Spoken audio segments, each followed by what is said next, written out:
Boa noite para você ligado aqui no YouTube da TV Atalaia. Muito prazer, sou Luiz Carlos Foca e a gente vai falar sobre eleições 2024, a cobertura desse segundo turno aqui na capital sergipana. De um lado, Emília Correia, do PL, do outro, dando para você os bastidores, as informações sobre essa disputa, né, do segundo turno na capital.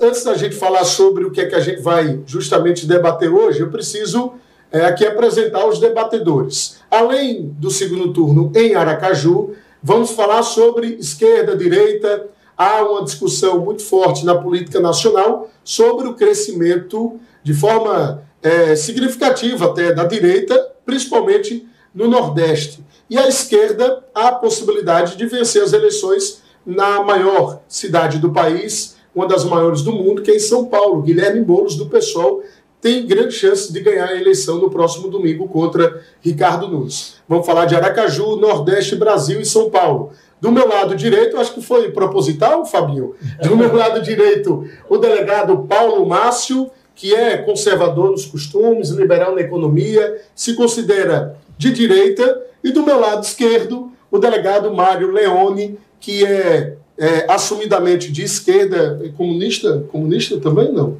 socialista, né? Foi candidato a vereador aqui por Aracaju pelo PSOL, o delegado Paulo Márcio também, enfim. Vamos falar sobre Aracaju, o que é que eles tiram de diagnóstico aí desse segundo turno e, evidentemente, vamos falar sobre Nordeste, essa disputa de segundo turno em toda a região Nordeste e também na capital, aliás, na maior cidade do país, que é em São Paulo, tá?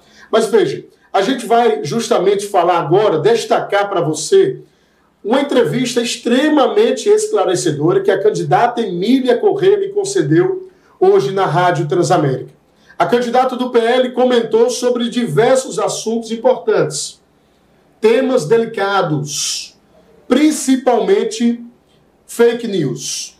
Ela foi acusada justamente de ter colocado no seu plano de governo a possibilidade de acabar com a maternidade Lourdes Nogueira, que fica ali no 17 de março, na zona de expansão. Ela foi justamente acusada pela campanha de Luiz Roberto. E ela foi se defender na justiça, né? Foi lá na justiça eleitoral, entrou com a representação contra Luiz Roberto para que ele retirasse das inserções, né, no programa eleitoral, no rádio e na TV, essa afirmação. E ela ganhou na justiça, em primeiro grau, na primeira instância, a Emília Correia ganhou, ou seja, é fake news dizer que Emília Correia quer acabar com a maternidade. Quem está dizendo isso não sou eu. Quem está dizendo isso é a Justiça Eleitoral, é o juiz de primeiro grau, o juiz de primeira instância da Justiça Eleitoral que organiza e gerencia as eleições do segundo turno. Não conformado, Luiz Roberto recorreu ao Tribunal Regional Eleitoral. E lá no TRE, traduzindo na linguagem popular, tomou pau também. Luiz Roberto não ganha no TRE, perde também lá. Ou seja, o TRE confirma a decisão de primeiro grau, afirmando que Emília Correia não estava ali querendo destruir a maternidade e que Luiz Roberto, a campanha dele, estava sim com fake news. Ou seja, duas derrotas em primeira instância e na segunda instância com relação a essa afirmação. Vamos agora, acompanhe agora o que disse Emília Correia a respeito desse assunto. Põe no ar. Como é que a senhora observa toda essa situação, as decisões judiciais favoráveis à senhora contra ele e sobre a argumentação que a senhora quer acabar com a maternidade Lourdes Nogueira? Então, veja, é confiável uma candidatura como essa? Não é. Porque, inclusive, nós tivemos o juiz, doutor Rômulo, que é o juiz da propaganda eleitoral, fez uma audiência, um chamamento para mim, com os nossos advogados, e ao candidato Luiz, para que a gente estivesse se comprometendo ali e não produzir desinformação, ou seja, não produzir mentira, não produzir fake news. Nesse segundo turno, nós fomos chamados. Nós nos comprometemos ali. E ali, ele não cumpriu o acordo feito ali com o juiz, não cumpriu depois a decisão, porque ele solta uma mentira muito grande quando ele disse que no nosso plano de governo, no nosso plano de governo, a gente queria acabar com a maternidade, cancelar, destruir, e virar um hospital. Gente do céu, um hospital de mulher e da criança.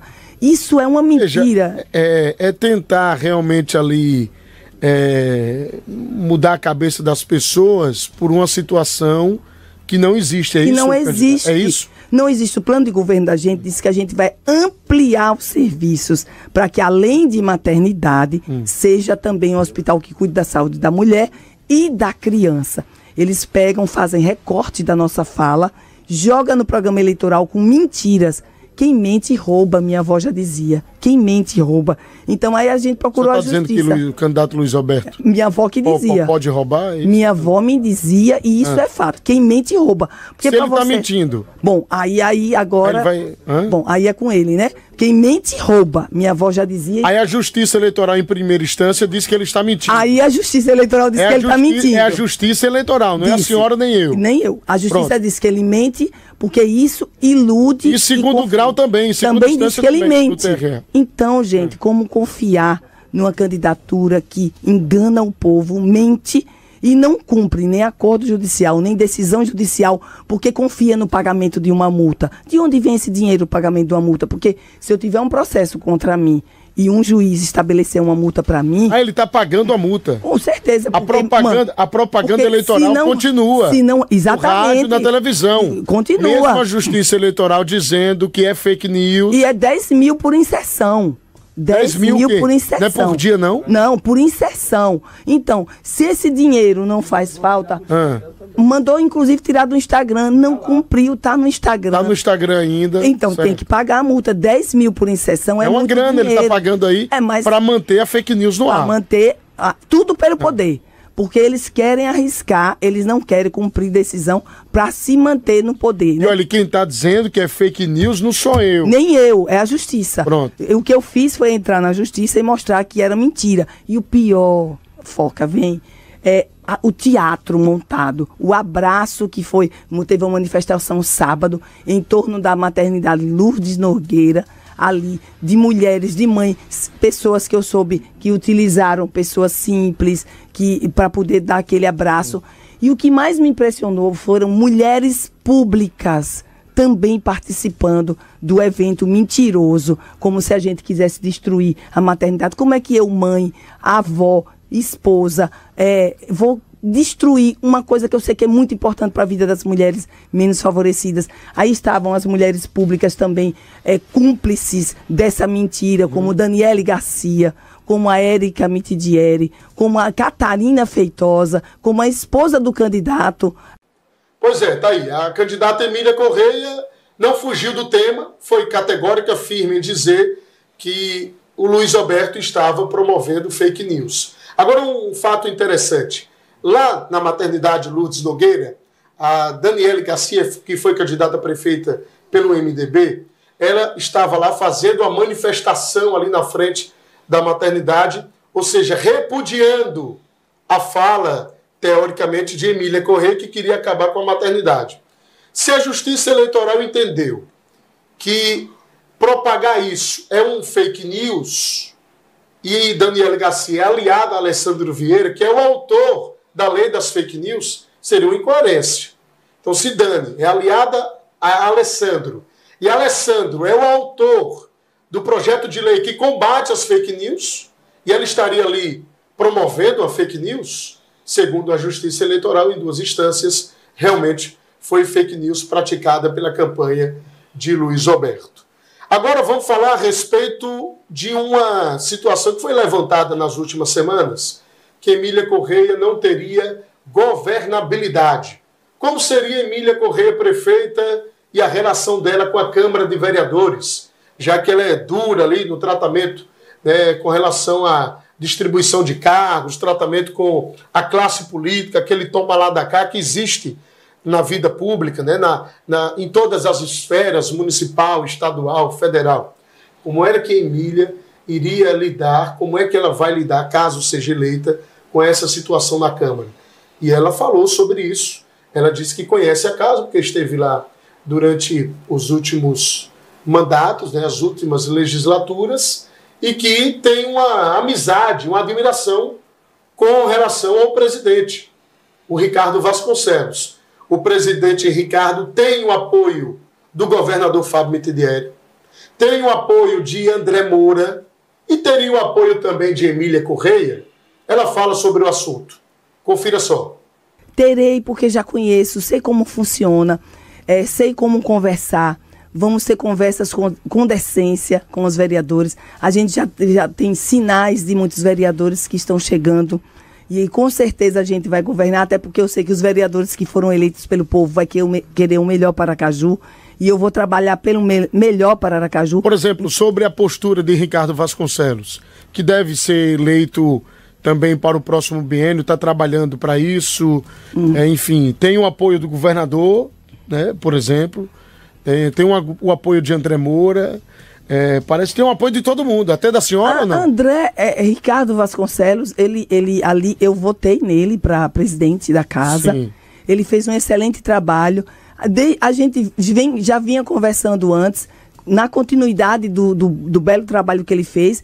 Emília, eu acho que talvez tenha sido a primeira que já tinha sinalizado para ele, mas não nesse contexto hoje, né, de quase, digamos assim, de chegando a uma reta final de uma disputa de prefeita. Sim. Mas com certeza, Ricardo tem minha admiração. E tem o seu apoio? Tem o meu apoio. Se a senhora se tornar prefeita, a senhora vai apoiá-lo para a presidência? Não tem ele fez um excelente trabalho, sim, que então pode ser repetido, sim, com certeza. Porque veja, a postura de Ricardo... A postura de Ricardo foi uma postura forte, de independência, que rompeu com algumas coisas e a gente ajudou ali, todo mundo junto, com certeza. Fábio é aliado de Ricardo é aliado de Fábio, ele está no PSD, mas a gente percebeu a postura dele enquanto vereador antes da presidência e também já na presidência, uma postura um tanto quanto incisiva, em cima ali realmente da gestão. Exatamente. Né? A Câmara teve uma independência, não foi um puxadinho da Prefeitura.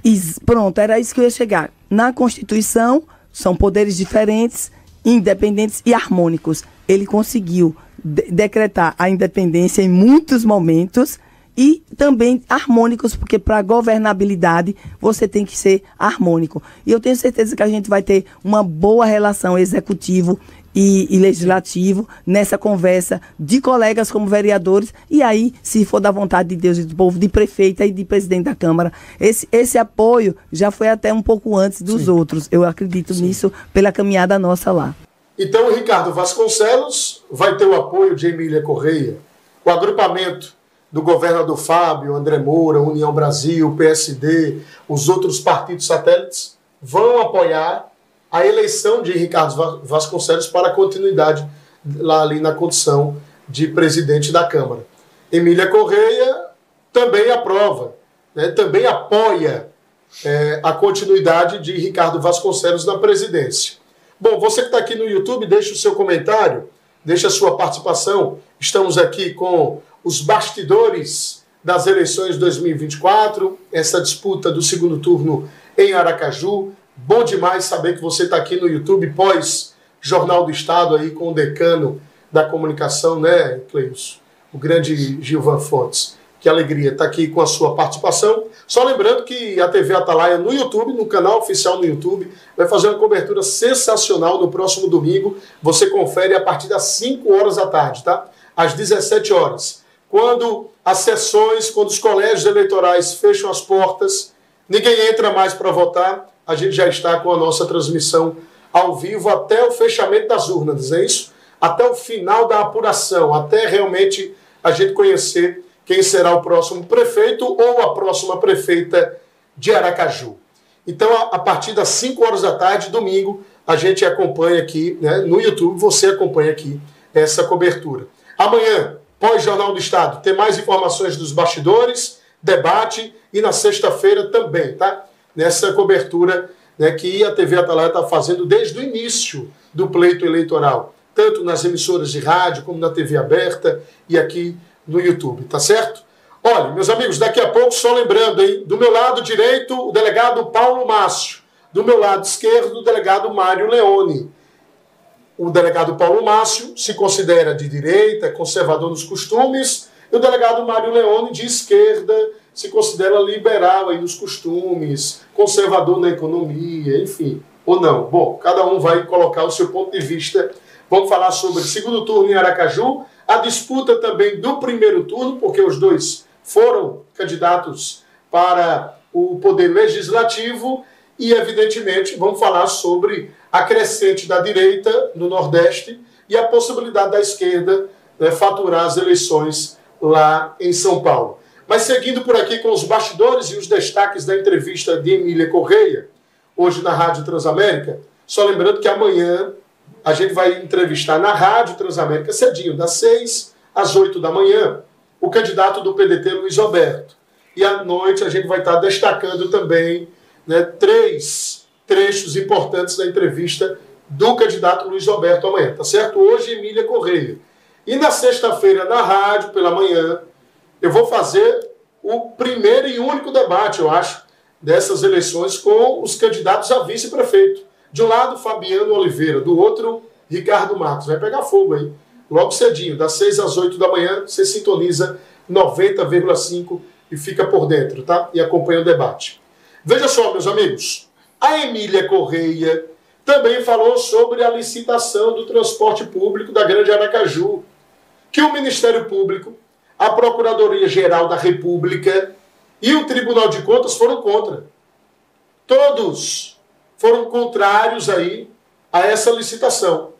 Tem uma decisão monocrática para suspender a ação movida pelo Tribunal de Contas, uma decisão do desembargador Cesário, que, inclusive, as empresas e a Prefeitura e o município de Aracaju recorreram ao STF, e aí algumas pessoas estavam dizendo, mas o ministro Luiz Roberto Barroso, ele, na verdade, sustentou a licitação, liberou a licitação. Coisíssima nenhuma. Isso é mentira. O ministro Barroso, ele não entrou no mérito da liberação da licitação. Ele somente disse que o mérito seria analisado, a decisão seria pelo STJ, tá? Pelo STJ. Não era de competência do STF julgar aquela ação movida ali pelo Ministério, aliás, pelo Tribunal de Contas, tá certo? E aí, veja só, o que foi que aconteceu? Emília Correia comentou sobre as irregularidades, e uma delas é a não dotação orçamentária. Não tem dotação orçamentária. Como é que você vai comprar um carro se você não tem dinheiro na conta? Como é que você vai comprar um bem se você não tem o dinheiro? Não, mas eu vou comprar o carro hoje e daqui a uma semana eu vou ter o dinheiro. A concessionária vai vender? A concessionária só vende se você tiver o dinheiro de forma imediata. Então, a licitação foi publicada, houve a disputa ali da licitação, sem dotação orçamentária. Está previsto aí 128 milhões de subsídio para as duas empresas que venceram o processo licitatório. A Atalaia e a Nossa Senhora Aparecida, que mudou agora de nome, foi para a Sergipana, se eu não me engano. E aí, veja só, ela comentou a respeito do que é que ela vai fazer, o que é que a Emília Correia vai fazer com esse pepino que ela vai receber nas mãos, essa licitação aí cheia de vícios. E um outro pepino, viu? Renato Teles foi colocado na diretoria executiva. Como é que vai ficar? Os prefeitos da Grande Aracaju, que fazem parte do consórcio, foram consultados pelo prefeito Edivaldo Nogueira? Os próximos prefeitos, né? Samuel, em Socorro, Júlia, em São Cristóvão, Ayrton, na Barra dos Coqueiros. Eles foram consultados para justamente se colocar Renato Teles na diretoria executiva. Bom, você vai acompanhar agora o que disse a candidata Emília Correia. Na volta, eu já venho em definitivo aqui com o nosso bate-papo, com o nosso debate, o delegado Paulo Márcio, o delegado Mário Leone, falando sobre política partidária e políticas públicas também de Aracaju, do Nordeste e também dessa disputa em São Paulo. Confira só o que disse Emília Correia sobre o que é que ela vai fazer com relação a essa licitação do transporte coletivo da Grande Aracaju. Chegando na prefeitura, chegando no executivo, uma das coisas que a gente vai rever logo é essa licitação que não está favorecendo o usuário. Não está favorecendo nem em termos de tarifa, nem de qualidade. só está favorecendo as empresas, né? Tarifa alta, ônibus com 10 anos ainda para ser trocados para colocar ar-condicionado, uma gestão que aí esteve com 16 anos e não fez. Já estão falando, inclusive, de geração de emprego, né? De colocar mais de 200 ônibus com ar-condicionado, sendo que não tem nem contrato assinado. Pois é. Porque, veja, o edital de licitação foi publicado, a homologação dele. Foi publicada a homologação. O contrato não pode ser publicado porque a LDO não passou na Câmara, né? Então, como é que se faz uma licitação sem dotação orçamentária? Pois é, então, que foi um dos vícios mais visualizados e que acabou suspendendo por um tempo a licitação, que foi a ausência de dotação orçamentária. Então, tudo eles fazendo por cima. E olha que eles contrataram por mais de 2 milhões uma empresa de consultoria para não errar nesse edital. E estava eivado de vícios. Foi interrompido, voltou e agora está aí. Chegando lá, a gente vai chamar esse feito à ordem. O que a gente pudesse utilizar para realmente gerar uma licitação decente para Jabotiana e tantos outros não sofrerem como estão sofrendo, a gente fará, não tenha dúvida disso. Muito bem, voltamos depois da fala da Emília Correia. Foi muito importante a gente conhecer ali, saber, né, conhecer a proposta, saber da proposta, do que é que ela vai fazer com relação a essa licitação.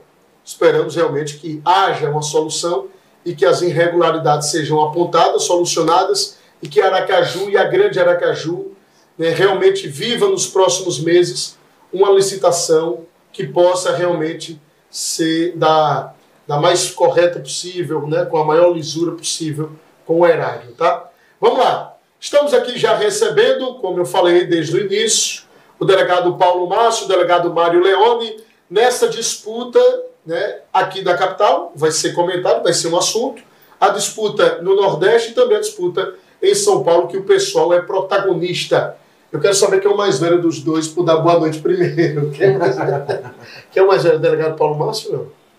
Eu estou 50 agora, 29 de outubro. Aí, por questão de meses. Aí, meses é o decano. Mário Leandro, seja bem-vindo, boa noite. Obrigado pela disponibilidade, pela atenção de vir conversar conosco aqui na TV Atalaia. Obrigado pelo convite, satisfação. Delegado Paulo Márcio, seja bem-vindo, obrigado por aceitar o nosso convite. É uma grande satisfação e eu agradeço o convite e parabenizo o Sistema Atalaia de Comunicação pela iniciativa. Antes da gente falar de São Paulo, do Nordeste, vamos falar sobre Aracaju. O senhor foi candidato a vereador pelo PSOL. Veja, sempre um trabalhador da segurança pública, na sua grande maioria, eles são mais conservadores, mais de direita. O senhor destoa um pouco dessa,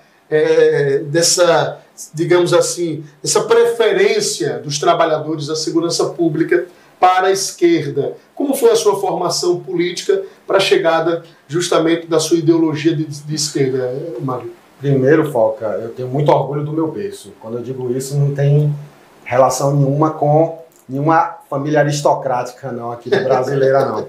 Eu digo que eu tenho muito orgulho de ser filho da classe trabalhadora. Sim. De pai petroleiro que esteve envolvido com o movimento sindical, de mãe servidora pública.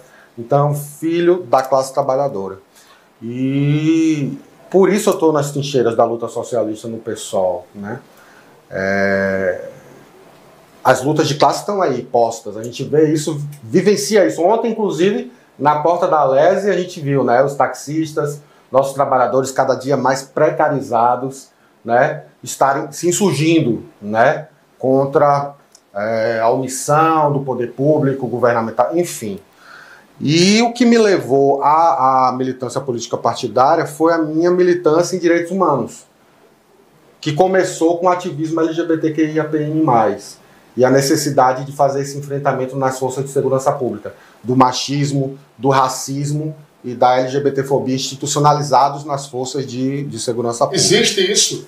Muito. Na segurança pública? Por demais, por demais. No ano de 2010, quando nós realizamos nosso primeiro encontro nacional, no Rio de Janeiro, foram diversos depoimentos de camaradas, principalmente aqueles ligados às carreiras militares, de assédios morais sofridos, óbices à promoção nas carreiras, até mesmo processos administrativos disciplinares, famosos PADs, instaurados com desvio de finalidade, com abuso de autoridade, no sentido de retaliar. principalmente os camaradas que estão nas polícias militares, o que reforça a importância da gente debater sobre a necessidade de desmilitarizarmos a segurança pública. Então, isso é uma realidade. Infelizmente, nossas forças de segurança são forjadas nessa perspectiva ainda, extremamente machista. Vamos saber do seu colega. É bom que sai de um delegado para outro delegado que conhece a realidade da segurança pública. O senhor acha que existe isso dentro dos trabalhadores da segurança pública, um preconceito, um racismo, e se o senhor concorda aí sobre tirar realmente essa força policial militarizada das ruas? Veja, é uma reflexão que eu respeito, obviamente, mas a origem, né, digamos assim, essa bipartição da polícia no Brasil entre polícia civil e polícia militar, ou polícias militares, no Rio Grande do Sul ainda chama-se de brigada militar, tem um contexto histórico, né, que vai explicar isso aí. E, além de tudo, as polícias militares, elas são forças auxiliares do Exército. Nós vivemos um período de muita paz, mas um tirano desequilibrado, chamado Nicolás Maduro, está de olho numa região da Guiana chamada Essequibo, que é rica em petróleo e outros minérios. E, de repente, o Brasil pode ser convocado pela ONU para fazer alguma frente a esses avanços. E é nesse momento em que as polícias militares elas são chamadas a se incorporar ao Exército. Então, ainda que a gente não concorde com... Não é a gente, não. Os próprios policiais militares não concordem com o regime disciplinar deles, é muito arcaico, às vezes realmente é extremamente punitivo, grave, mas tem uma razão histórica de ser, e eu acredito que uma desmilitarização das polícias traria um aumento imediato, um impacto muito negativo na segurança pública. Mas isso não exclui o que o doutor Marilone falou, que existe sim muito preconceito, é uma instituição machista, né? Então o preconceito não é só contra o público LGBT. Então há uma convergência aqui. O preconceito não é só contra o público LGBT. Os operadores LGBT é contra as mulheres também, né? Contra os negros ou não? Eu não vejo tanto. Eu não vejo tanto uma... Veja, no Rio de Janeiro, o primeiro comandante... Veja, é um recorte da sociedade. É um recorte da sociedade. Eu não defendo uma polícia truculenta, eu não defendo uma polícia que desrespeite os direitos humanos, mas eu também entendo que há muitas baixas do lado da polícia, sobretudo da polícia militar, que é a polícia de enfrentamento, e eu não vejo assim, não é uma crítica ao Dr. Mário, mas eu não vejo assim a mesma preocupação e a mesma solidariedade quando nós temos guerreiros, né, combatentes, como se diz em Salvador, Mário sabe, lá porque lá o bombeiro militar ainda está junto com a polícia, e quando um combatente tomba, eu não vejo tanta solidariedade, a não ser da própria corporação e de parentes e amigos mais próximos. Mas eu defendo, sobretudo, um país mais seguro, menos violento, né? Sim. Me permita, o senhor quer comentar para a gente terminar esse assunto e começar o outro? Pois não. Foca, para você ter ideia, olha, os praças, até o advento da Constituição de 88, não podiam votar. Até em pleno século XXI, a prisão administrativa disciplinar era algo naturalizado nas nossas polícias. Se um policial se um superior hierárquico entendesse que o policial ele foi insubordinado, ficava preso no quartel.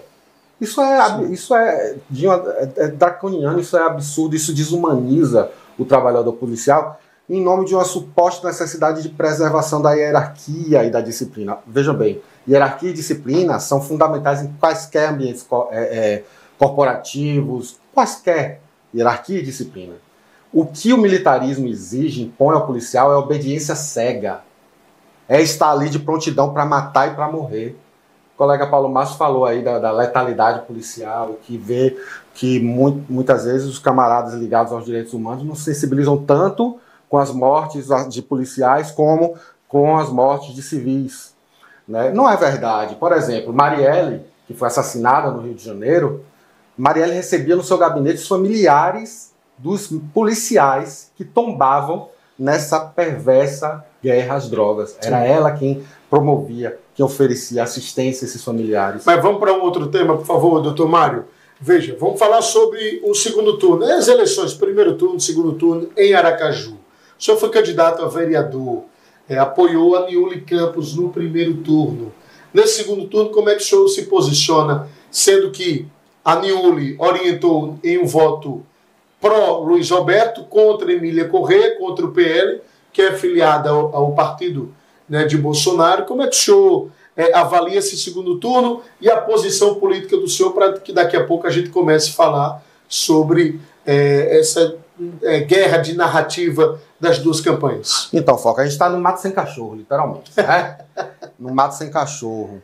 E a gente precisa fazer um balanço disso, inclusive, lavar nossa roupa suja, passar desse segundo turno aí, a gente precisa fazer um balanço em relação ao resultado melancólico das esquerdas aqui em Aracaju, nesse pleito. Assim, agora o pessoal lançou a nota, logo no início do segundo turno, o pessoal lançou uma nota liberando a militância para votar nulo ou votar em Luiz Roberto. Jamais em Emília Corrêa. Nenhum voto na extrema-direita. Nenhum voto na extrema-direita. Ou seja, não há possibilidade nenhuma de o senhor apoiar a Emília. De forma alguma. Não tem como apoiar a extrema-direita. A maior representante hoje do bolsonarismo aqui em Sergipe, em Aracaju, ela que está afiliada ao partido do Bolsonaro, né? Um partido que tem um programa que é neofascista, um programa que não contempla segmentos vulnerabilizados da nossa sociedade, né? Eu dou exemplo, inclusive, de um convite feito por camaradas que professam a fé de matriz africana. Eles tinham um documento que o objetivo era que fosse assinado por todos os candidatos, se comprometendo, né, com essa agenda que eles reivindicam. E a dona Emília, a senhora Emília, sequer compareceu e sequer mandou um representante. Ou seja, ela não tem interesse em debater, ela não tem interesse em garantir a liberdade, porque eles não são laicos. A extrema-direita não é laica. A extrema-direita é fanática, né?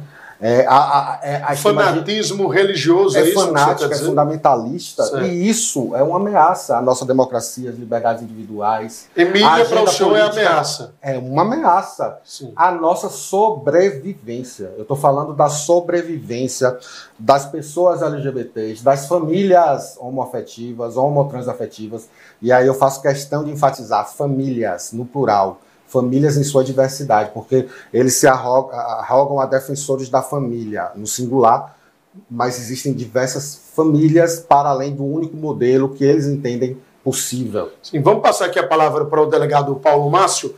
Ele falou que Emília Corrêa é uma ameaça para as famílias, ameaça, né, para a democracia aqui em Aracaju. Primeiro eu queria pontuar o início da fala do Dr. Mário, quando ele disse que nós estamos no mato sem cachorro, se referindo às duas candidaturas postas. Na realidade, é muito pelo contrário. Emília é uma luz, né, no fim do túnel, é uma esperança, é a possibilidade de resgate da autoestima, dos valores e dos princípios que regem a administração pública.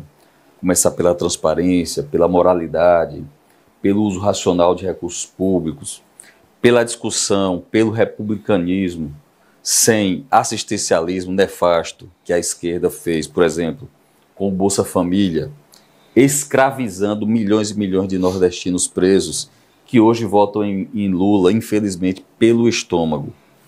Eu queria repudiar a fala do candidato Marilhone também, quando ele diz que, por exemplo, a direita não é laica. A direita é sim laica. Agora, como nós estamos numa democracia e há uma liberdade no que diz respeito à fé, né, à crença religiosa, a direita, que é majoritariamente cristã, mas não é exclusivamente cristã, tem a liberdade de professar sua crença, diferente dos países comunistas e socialistas, ao qual o Dr. Mário se alinha democraticamente, que não há nem sequer liberdade religiosa, muito pelo contrário. Cristãos são mortos, apedrejados, passados a fio de espada, e mulheres, por exemplo, são decapitadas, são lapidadas, delapidadas, diuturnamente em ditaduras islâmicas, mas como são aliadas da esquerda internacional, a gente não vê nenhum movimento, nenhum protesto. Por exemplo, o Hamas invade a faixa de Gaza, mata centenas de pessoas, sequestra, estupra mulheres, e o presidente leva 3 meses para se manifestar. E quando se manifesta, o presidente Lula, o máximo representante da esquerda, é para se solidarizar com o Hamas. E nem sequer tem a coragem de classificar o Hamas como uma organização criminosa. Agora, voltando para Sergipe. Porque ele falou sobre um convite que foi feito à candidata Emília Correia para que ela fosse até um terreiro de Umbanda. Então, queria manifestar sobre isso. Queria manifestar sobre isso. De religião de raízes africanas. Onde diversas lideranças se encontravam e havia um documento para ser assinado, uma carta de compromisso. Havia um documento. Veja, eu não sou responsável pela agenda de Emília Correia, então eu não tenho conhecimento dessa situação. O senhor é favorável à assinatura dessa carta compromisso? Veja, eu não conheço o teor da carta compromisso. Agora vamos ser bem claros. Qual é o teor? O senhor pode falar? O senhor sabe? Uma agenda, temos que indica uma série de garantias, né? Para que... Porque a gente sabe, né, o quanto que essas religiões foram marginalizadas, são marginalizadas, para a garantia da profissão dessa fé. Não há nada não há nada em sentido contrário. Inclusive, nós temos no nosso agrupamento pessoas que apoiam Emília, que são ligadas a religiões de matriz africana, mais especificamente o candomblé. Agora, uma coisa que eu queria deixar claro: a direita pela sua gênese, na sua essência, é tolerante. A direita é tolerante. A direita, ela dialoga com todos os segmentos religiosos, com todos os segmentos da sociedade civil. A esquerda não é nem laica. Na origem, no DNA, a esquerda mesmo, comunista, ela é ateia. Não nos esqueçamos que os estados, chamados estados marxistas, eram estados que fechavam as igrejas. Depois que foram abrindo aos poucos algumas mesquitas, alguns templos da Igreja Católica Ortodoxa, mas ela na gênese, a esquerda, ela é a famosa frase de Marx, que a religião é o ópio do povo, foi aplicada ao pé da letra. Agora, não obstante a direita seja tolerante, a direita não se sujeita a pautas que querem ser impostas pela esquerda. Não só em religião, não só em relação à liberdade religiosa, mas também em relação a costumes. Então, por exemplo, a direita não é contra a homossexualidade. A direita ela é contra algumas políticas do movimento LGBT que, por exemplo, ofendem aquilo que os conservadores entendem que como deve funcionar uma sociedade. E é bom que eles tenham o direito. O que é que ofende? Por exemplo, o que é que a direita não aceita?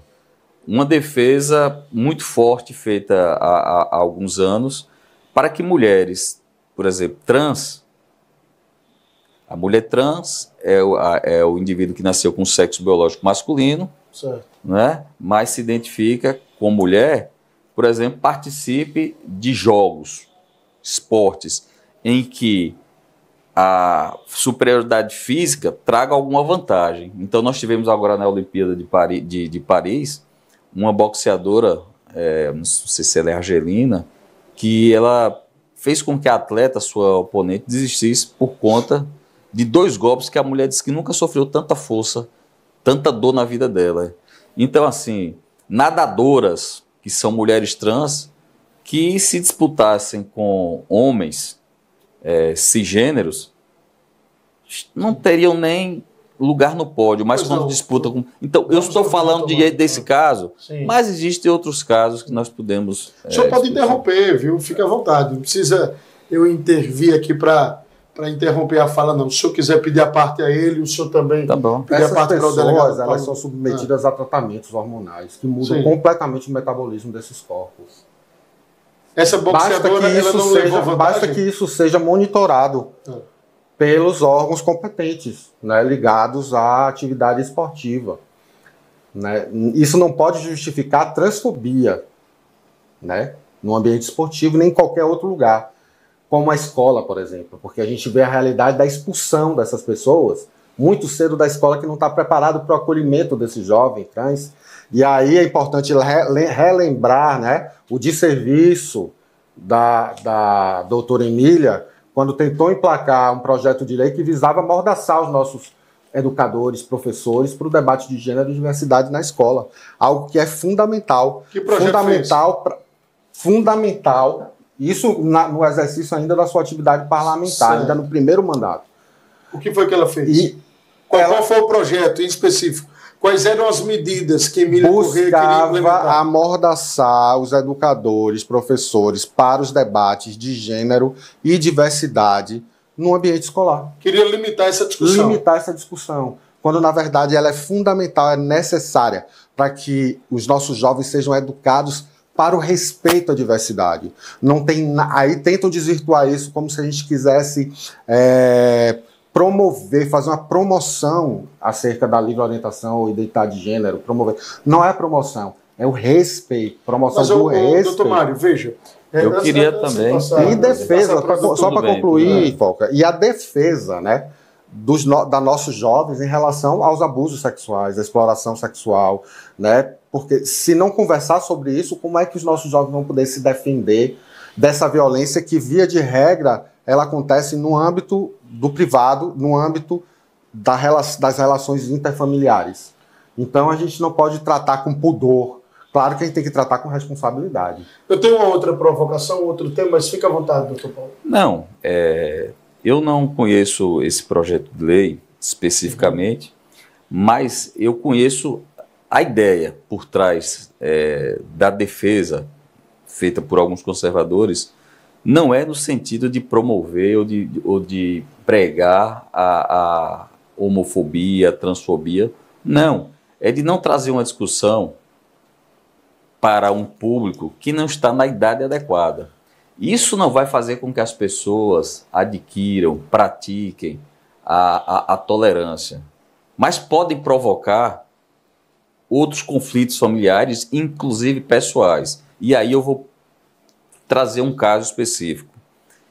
Por que é que o Estado tem que querer tutelar a vida de um adolescente para obrigá-lo contra a vontade dos pais, obrigá-lo não, para fazer com que ele, contra a vontade dos pais, faça um processo de transição de sexo, por exemplo?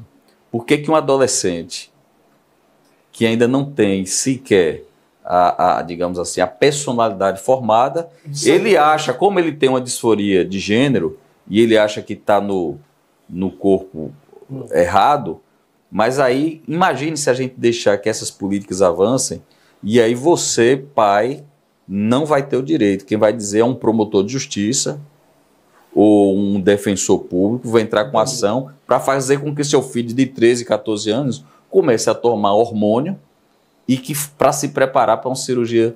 Aí, quando ele fizer 18, 19 anos, ele pode estar arrependido, mas estará mutilado. Não, doutor. Mutilado. Não é nada disso que se propõe. Não é isso que se propõe. O que é que se propõe? Os pais não vão perder o pátrio poder, de jeito nenhum. A judicialização, ela é possível se houver um desacordo entre pai e mãe em relação à escolha do filho e como a judicialização, se não houvesse consenso entre os pais. Mas querer impor isso aos pais, não é isso que se propõe. Vamos lá, uma outra provocação. Muito menos mutilação de corpos. O PSOL, na verdade, orientou o voto nulo, né, nesse segundo turno, e o voto em Luiz Roberto. Sim. Mas o pessoal faz oposição ferrenha ao governador Fábio Mitidieri Sim. e ao prefeito Edivaldo Nogueira. Sim. E o candidato do PDT, Luiz Roberto, representa eles dois. Como é que o pessoal vê justamente ali de forma positiva, né, a proposta ou até mesmo as propostas e a figura de Luiz Roberto para comandar Aracaju para os próximos 4 anos? Como eu havia dito para ti, né? Nós estamos no mato sem cachorro, literalmente. Então o senhor vota nulo? Votaria nulo no segundo turno apocalíptico entre Emília e Andra, por exemplo. 2 projetos que nós conhecemos bem. Mas votaria Emília nulo, e Luiz, o mas senhor em opta Emília por Luiz? eu opto por Luiz. São Entendi. 2 programas que são postos aí para apreciação pela sociedade aracajuana. Mas Luiz que representa o projeto que o senhor estava dizendo que era contra. Sim, certo. Eu concordo contigo. Inclusive, existem também bolsonaristas aliados, o seu Laércio. Laércio Oliveira, né? O PP, Fabiano Oliveira, o vice dele. A gente repudia, né, a precarização do serviço público, a privatização do serviço público. A gente viu a nossa DESO aí privatizada, os vendilhões da DESO comemorando, celebrando isso lá na Bolsa de Valores de São Paulo, o que é lamentável. As primeiras demissões já vão começar a acontecer agora, né? E aí, a DESO que é patrimônio do nosso povo, do povo de Sergipe, né? Então, essa turma não tem compromisso, né, com o serviço público, com os servidores públicos, nossos servidores públicos. Turma? Essa turma que está governando há muitos anos a nossa prefeitura. Então vamos lá, Fábio, Edivaldo e Luiz. Porém, eu não Luiz posso... faz parte da turma. Sim, porém eu não posso ser adepto da teoria do quanto pior, melhor. Para mim, quanto pior, pior. Porque o programa do PL, veja, Partido Liberal, busca o quê? Intensificar esse processo. O PL vai simplesmente intensificar todo esse processo. E ainda mais contando com essa pauta extremamente conservadora, dessa agenda de costumes extremamente conservadora, que atenta contra nossas dignidades, né, das nossas famílias, das famílias homotransafetivas, que vai intensificar ainda mais essa necropolítica que a gente vê galopante em nosso estado. Né? Uhum. Nosso estado é um dos estados mais letais, que tem uma das polícias mais letais no Brasil. Me permita, viu, doutor Mário? Doutor Paulo, sobre essa fala, né, do delegado Mário Leones, desse voto do PSOL no segundo turno pró-Luiz Roberto. Esse voto envergonhado... Voto o quê? Envergonhado. O senhor acha que o senhor vota? Não é um voto envergonhado, é um voto crítico, muito crítico. É um voto esse voto, sim, mas esse voto envergonhado do PSOL em Luiz Roberto é a síntese da esquerda. A esquerda é assim, o Partido Liberal, o PL, que é o partido de Bolsonaro, vai fazer isso. Enquanto eles ficam falando isso, Fábio Mitidieri está privatizando a DESO, está marginalizando a categoria de professores, disse essa semana que o Centésio é um partido político, mas Emília que é a ameaça. Emília que é a ameaça. E que os professores não querem trabalhar, não trabalham, não. Só estão preocupados com o salário. E quem diz isso é o governador mais caro do Brasil, né? Pronto, de um dos mas estados assim, mais pobres do Emília, pronto, mas aí vocês votam no candidato dele, porque Emília é a ameaça. Emília, veja, agora Emília, a diferença, por que Emília vai ganhar essa eleição? Porque Emília tem esse respaldo? Pela coerência. Em 2020... Emília chegou e disse bem assim, nem Edivaldo, nem Daniele. Daniele, colega nossa, que ficou muito magoada, porque Emília não declarou voto a ela. Em 2022, Daniele é candidata ao Senado. Aí no segundo turno, Daniele faz toda aquela pregação contra, aí no segundo turno se joga nos braços da situação e hoje é secretária. E agora no segundo turno está lá abraçada com Edivaldo Nogueira e Luiz Roberto, irmão de Theo Santana, cuja prisão ela pediu e indiciou por corrupção. Então é essa. Está aliada a Jackson Barreto também. Então, aliada a Jackson Mas Barreto. aí a gente precisa separar o joio do trigo, porque o pessoal não tem interesse nenhum não em compor. Não tem interesse nenhum em compor governo nenhum. Certo. O subir no palanque jamais. Subir no palanque. O pessoal deixou claro que fará oposição a quaisquer dos dois governos. Seremos oposição a quaisquer dos dois governos. Só lembrando não que o pessoal negociaremos fez cargos. 2 vereadores. Não negociaremos cargos. Então é bom a gente deixar claro. O pessoal conseguiu fazer 2 vereadores. Sônia Meire, que continua na Câmara, e o professor Irã Barbosa, que volta para a Câmara de Vereadores. Só Exatamente. O PL também. Aí, que coincidência, o PL também fez Moana 2. e Lúcio Flávio. Moana Valadares e Lúcio Flávio. Não, calma, não é assunto, não. Eu acho que faz parte da avaliação. Faz parte da avaliação em quem votar. Sim, tudo bem. Porque quem é que vai. Quais vão ser os líderes do governo? Só para complementar, na Câmara de Vereadores. Complementar o que eu falei. Vai ser bonito de ver a discussão na Câmara. Professor Irã Barbosa, Sônia Meire, Camilo Daniel, né? Sim. Tem um outro do PT, não, né? E aí do outro lado tem Moana, Flávio, Lúcio Flávio e quem mais? Tem um outro aí, um terceiro aí, que é conservador lá, ferrenho, tá? Enfim. Eles vão fazer a briga lá e realmente as pessoas vão ter os representantes máximos da esquerda e da direita na Câmara. Agora esperamos que a discussão não fique só nesse campo, esquerda e direita, que os interesses da população seja também discutido. Mas só para a gente poder finalizar, rapidão, vamos lá. Sobre São Paulo, o que é que o senhor acha, de forma rápida, o que é que representa a chegada de Guilherme Boulos na Prefeitura de São Paulo? A gente está na expectativa por essa virada, é fundamental, né, por justiça social. A gente está falando de um camarada que dedicou a vida dele, né, pelo serviço ao movimento social, né, aos trabalhadores sem teto. Então é por justiça social que a gente está nessa torcida, né, para que o Guilherme Boulos seja eleito prefeito da nossa maior metrópole, né, da América Latina. Doutor Paulo, o que é que representa a chegada da esquerda do PSOL na Prefeitura de São Paulo? Um retrocesso. Vai ser pior do que os tempos de Marta Suplicy e Haddad, por exemplo.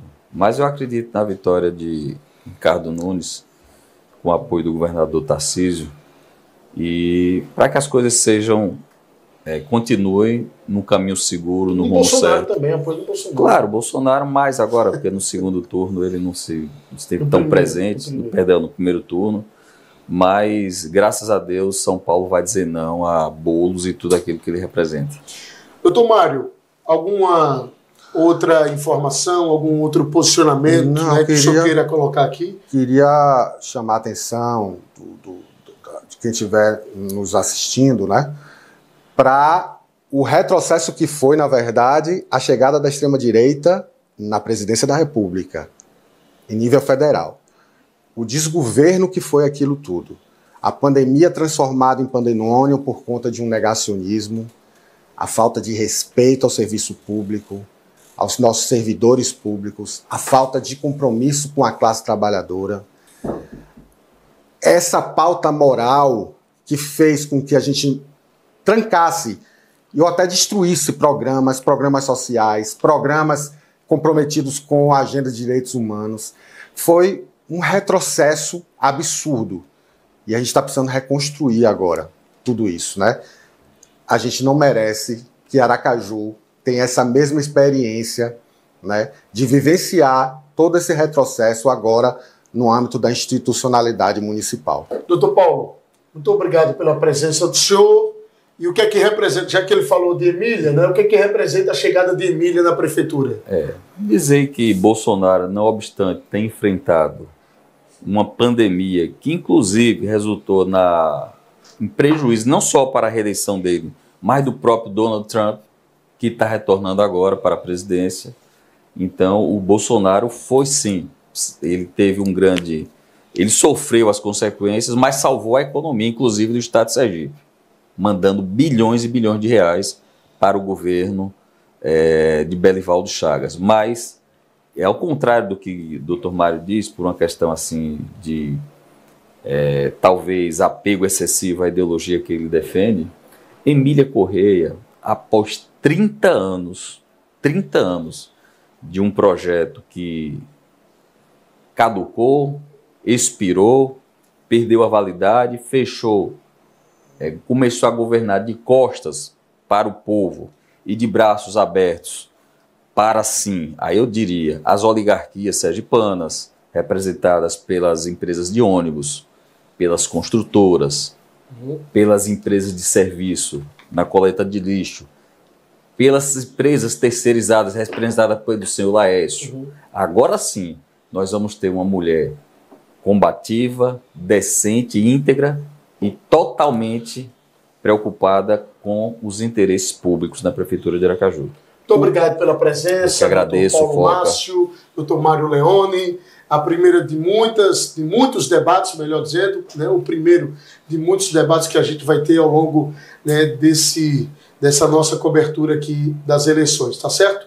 Agradeço demais a você por esse carinho, por essa audiência. Hoje, quarta-feira, a gente iniciando esse projeto aqui de finalzinho de cobertura aqui do segundo turno das eleições em Aracaju, e a gente fica muito feliz com a sua audiência aqui no YouTube da TV Atalaia. Só lembrando que amanhã, das 6 às 8 da manhã, na Rádio Transamérica, sintonize 90,5 ou acompanhe aqui mesmo pelo YouTube da TV Atalaia a nossa entrevista com Luiz Roberto. À noite a gente vai estar trazendo os destaques, né, os trechos principais aí da entrevista e também mais debate. Quem é que vai estar aqui amanhã? Do meu lado direito, do meu lado esquerdo. Quem é que vai debater o futuro da capital sergipana? Um forte abraço e lembre-se, vamos sempre alimentar nossa fé para que os nossos males, os nossos medos morram de fome. Até amanhã.